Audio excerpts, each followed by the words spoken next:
For more on this story, Vice Chief David Pratt from the FSIN joins me now from our Saskatoon studio. Thanks so much for taking the time today, Vice Chief. You're welcome, Christy. Great to be here with you again.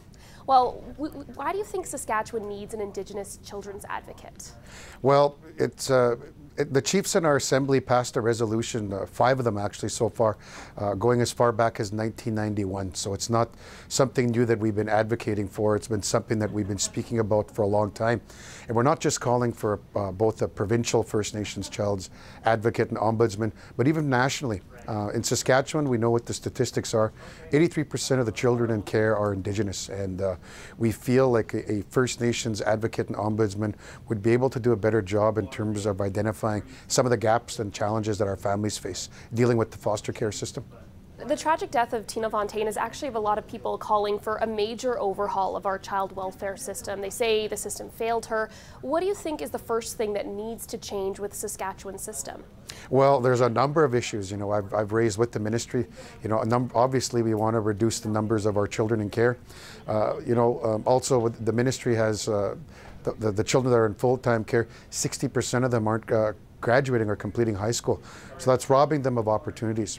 We also feel the ministry could do a better job in terms of transitioning them out of full-time care back into society. Like, we want to know where our children are ending up. We want to know, like, if there's any supports, if there's follow-up. Are they, being helped to go further into post-secondary institutions or technical schools so that they can have a good opportunity of having a good quality life? So, and another big thing too is getting our children reconnected back to their communities.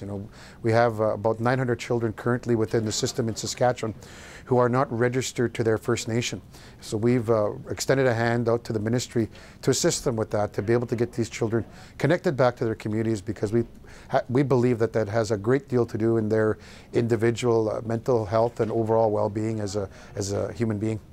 Well, that sense of community, you've been very vocal about the need for Indigenous-led solutions to these systemic problems with the child welfare system. What is the relationship like now with the Ministry of Social Services? Well, I just want to say I want to commend Minister Paul Merriman to reaching out for me, and we've had some really good dialogue happening and some good discussions. And we've offered our services. We've had our child welfare, Indigenous child welfare agencies have been in operation since the early 90s.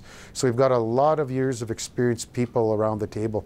We've got a lot of solutions and some good ideas that we'd like to offer, and we think that by partnering up with the ministry, we want to be able to obviously bring down those numbers, but to see more culture and more of our young people getting connected back to their roots and getting that healthy sense of well-being and who they are. When can we expect to see an Indigenous children's advocate in place? Well, the federal government has announced child welfare legislation, so that's on their agenda. Minister Philpott has already expressed this in our initial meeting as far back as December. So they have a very ambitious agenda. So we're hoping that we can create that capacity, as soon as possible. And we'll be having those discussions with her and her ministry as well as the new Minister of Department of Indigenous Services Canada, to be at the tables and to let them know that we feel this position is needed, and ultimately the goal is for the First Nations to have jurisdiction over their children and have them back with their communities and with their families. Thanks so much for joining us today. Well, you're welcome. It's great to be here with you again. FSIN Vice Chief David Pratt is responsible for health and social development. He was elected in the fall to improve the situation for young Indigenous people in care in this province.